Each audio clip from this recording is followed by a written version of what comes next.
I'm optimistic. I've always been a supporter of, she's a woman, and she's black, and she'll be the first president candidate that I think she will win. And like I said, I'm all about equal access and equal women's health choice. Hey everybody, it's the Childless Cat Ladies, Kathy and Marcy, with another song. Thinking about Harris and Walz, wanting to inspire you to get out some pennies, dollars, whatever you got to donate to the cause for democracy. We've got a brand new song written by our friend David Weaver, and we're joined by the DC Labor Chorus and friends. We're not going back. Sing along. We're not going back. We're not going back. Just like a tree that's planted by the water. We're not going back. Voting for our freedoms, we're not going back. Control of our own bodies, we're not going back. Just like a tree that's planted by the water. We're not going back. Wow. Yeah, we are really living in an idiocracy, guys. I mean, I'm so serious, okay? For as much as we talk about black people lining up and mindlessly voting for Kamala Harris because she's black and a woman, we cannot forget, from a sheer numbers perspective, Kamala Harris's biggest base is probably not black women or black people. It's probably liberal white women, okay, who apparently are lining up to vote for Kamala Harris because she's a woman and because she's allegedly black. And we also can't forget liberal white men who are lining up to vote for Kamala Harris because apparently they've been castrated. I've only got a few elections to go. I'm 73 years old now, so the window's closing. I want to be alive to see the first woman president of the United States of America and the first woman commander-in-chief, and we've got her right now. Governor, thank you so much for sharing your views on this issue. I think a lot of people have been very interested to hear what you have said. So you are officially endorsing the Walz ticket, excuse me. Yes, I want to see a woman president. It's time for a woman president. We men have screwed it up enough. Right? You saw at the beginning of this video, those white liberal women, a lot of them are probably, cat ladies, right? They are supporting Harris, okay? And the reasons for why they're supporting Harris, again, has nothing really to do with policy. I don't know, maybe they want to protect their so-called right to abortion, which is not really a real right, and Kamala Harris can't really do anything about that. I mean, it is a state issue in Arizona. They're supporting her regardless, right? They don't seem to care about the border or the economy or crime or any real issues because they seem to be more obsessed with mindless slogans meant to fearmonger people into voting for Kamala Harris. Because again, they're talking about not going back. Now, I'm not entirely sure what they mean about not going back, but I would like to go back to the Trump economy. I would like to go back to how Trump had the borders more secure. I would like to go back to America being respected on the world stage and not having all of these world wars going on. Yeah, I would like to go back to the direction that this country was headed in under Trump. Yeah, I would like to go back to that, but apparently there are a lot of people in this country that don't want to go back to that. They want to go forward with the disaster that has been the Biden-Harris administration, right? It really is astonishing to think about how many people in this country seem to have Stockholm syndrome. So that leads me to the two rallies that happened yesterday between former President Trump and Kamala Harris. President Trump did a rally out in Montana, and he actually had some mechanical issues with his plane on the way. He had to make an emergency stop, but he still showed up anyways, right? The man is a fighter. He seems to be getting protection via divine intervention, so it seems, okay, because that could have been really bad, okay? He had to make an emergency landing, but again, he still showed up and he showed out, okay? He showed up and he roasted Kamala Harris during this rally with a pretty hilarious montage of Kamala Harris giving word salads, which again is the primary reason why she doesn't want to do any real interviews or answer any real questions from the press. Grossly incompetent, and in my opinion has a very low IQ. But we'll find out about her IQ during the debate. Okay, let's find out about her IQ.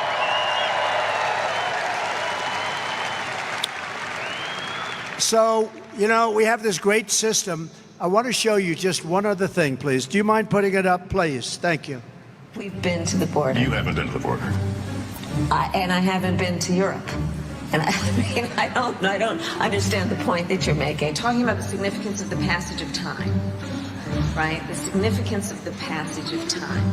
So when you think about it, there is great significance to the passage of time. Ukraine is a country in Europe. It exists next to another country called Russia. Russia is a bigger country. Russia is a powerful country. Russia decided to invade a smaller country called Ukraine. So basically that's wrong. So you're now no longer are you necessarily keeping those private files in some file cabinet that's locked in the basement of the house. It's on your laptop, and it's then therefore up here in this cloud that exists above us. Right? The Caribbean nations, island nations, in the Western Hemisphere. That is where the Caribbean is. We are also in the Western Hemisphere. They are our neighbors. I am here, standing here on the northern flank, on the eastern flank, talking about what we have in terms of the eastern flank. I can imagine what can be and be unburdened by what has been, you know? Space is exciting. It is time for us to do what we have been doing, and that time is every day.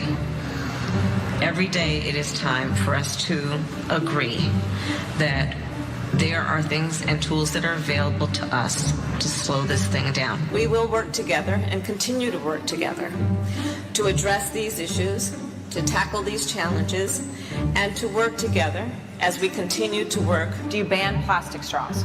I think we should. Yes. I mean, look, I'm going to be honest. It's really difficult to drink out of a paper straw when you had, if you're just, like, if you don't gulp it down immediately, it starts to bend. Yes. And then, you know, the little thing catches it, and then, you know, so we got to kind of perfect that one a little bit more. Do you know, okay, a bit of a history lesson. Do you know that the women's teams were not allowed to have brackets until 2022? So the United States shares a very important relationship, which is an alliance with the Republic of North Korea. AI is kind of a fancy thing. First of all, it's 2 letters. It means artificial intelligence. As a woman, there's a balance to be struck between being tough and being a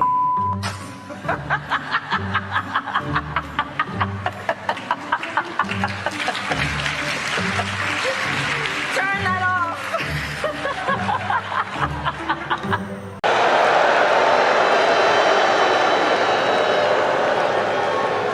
Yeah, so I don't know about you guys, but I would not want an individual like that, who's so unserious, like Kamala Harris, to be leading us on the world stage.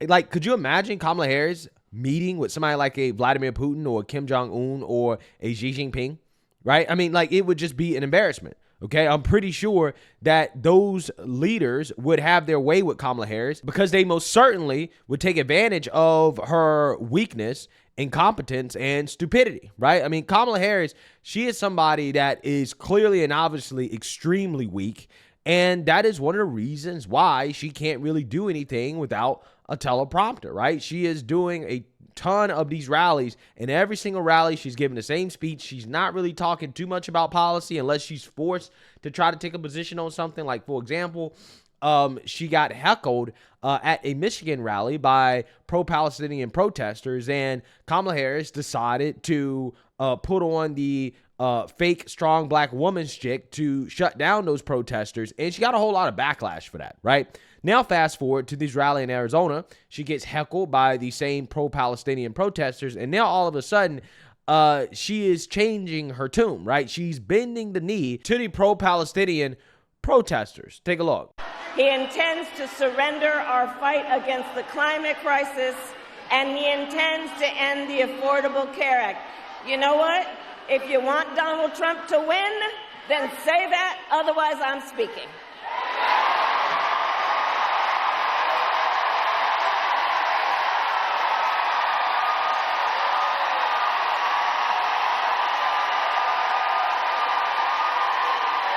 Days later.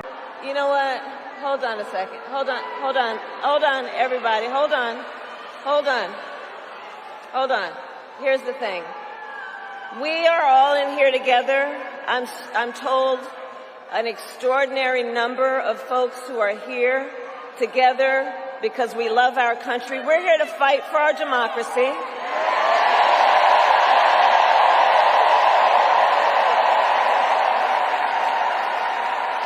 Which includes respecting the voices that I think that we are hearing from. And let me just say this on topic of what I think I'm hearing over there. Let me just speak to that for a moment, and then I'm going to get back to the business at hand.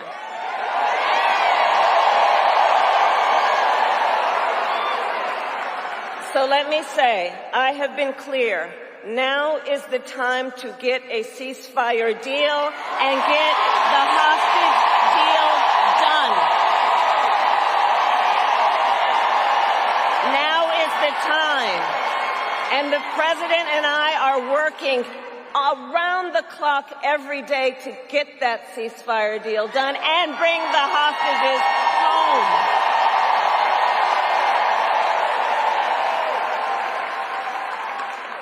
So I respect your voices, but we are here to now talk about this race in 2024.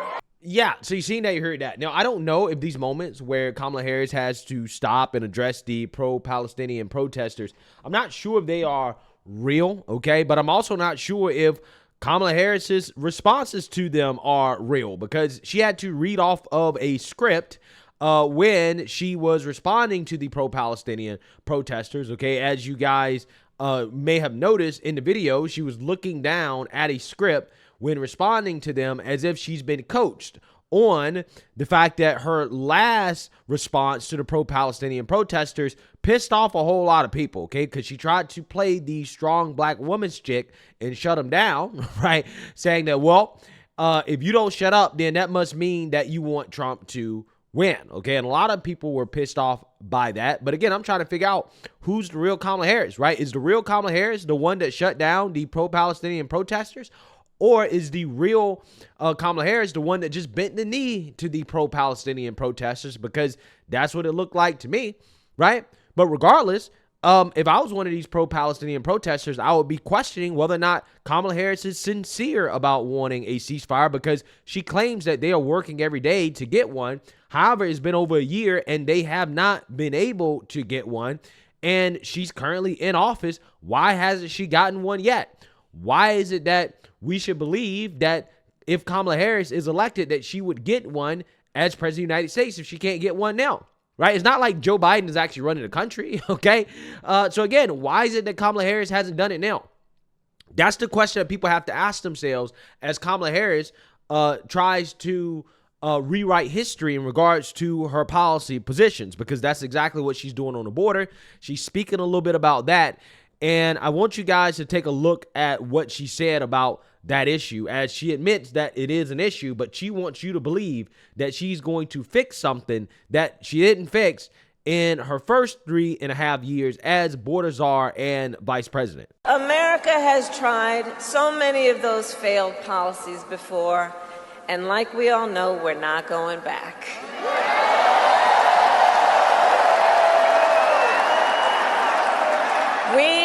We will move forward and take on the biggest issues facing our nation. For example, the issue of immigration. So I was Attorney General of a border state. I went after the transnational gangs, the drug cartels, and human traffickers.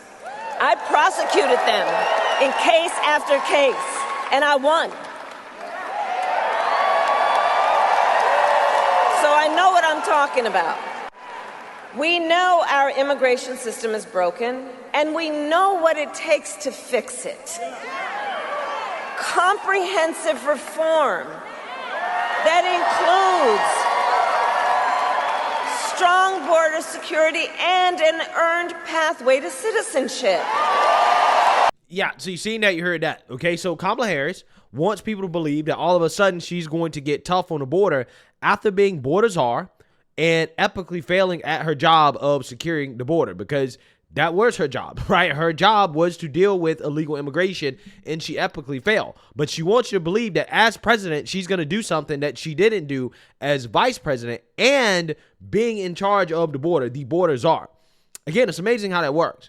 I'm not entirely sure who is falling for this, right? Why would anybody fall for this shtick here from Kamala Harris, in which she is trying to pretend as if what is currently happening is not her fault, right? I mean, she's a part of this administration. Why haven't you done it yet, Kamala Harris? Why are you not pressuring Joe Biden to put back into place every single executive action that Trump had put into place to help secure the border when he was in office, right? Why have you not done that? Why have you not done that? Again, these are questions that I feel like Kamala Harris should answer if she actually take questions from the press, but she won't, right? She won't. Because if she actually took some questions from the press, then people would instantly see that, okay, this woman seems to be flip-flopping on issues. Nobody knows exactly what she really believes, except all I know is that she's a far leftist, right? So I am more inclined to believe that under the Kamala Harris administration, they're going to decriminalize border crossings, okay? So you think that the border's wide open now? Just wait until this woman is elected. If she's elected, I'm praying to God that she's not. But again, you're going to have a wide open border. Okay, and she's also going to grant mass amnesty, right? That is what they mean by a pathway to citizenship. They mean mass amnesty, right? Mass work authorization permits in which these illegals are going to be able to get jobs. A lot of these illegals being placed in so-called black and brown communities, they're going to undercut those people, and that's exactly what a lot of these people are signing up for, right? That's what they're signing up for. But hey, you know, vote for Kamala Harris because she's allegedly black and allegedly a woman, right? This is what they're saying. This is what they're saying. While this woman, again, she doesn't have any solid policy positions, right? She hasn't taken any real stances on anything. Again, she says she is going to work every day to get a ceasefire. Again, why have you done that now? Oh, I'm going to close the border. Okay, why haven't you done that now? Right? You had the opportunity to do that for the last 4 years, and you want us to believe that electing you as president is all of a sudden going to change everything? No, you're going to get the worst of what's already happening, okay? You can get the worst of it.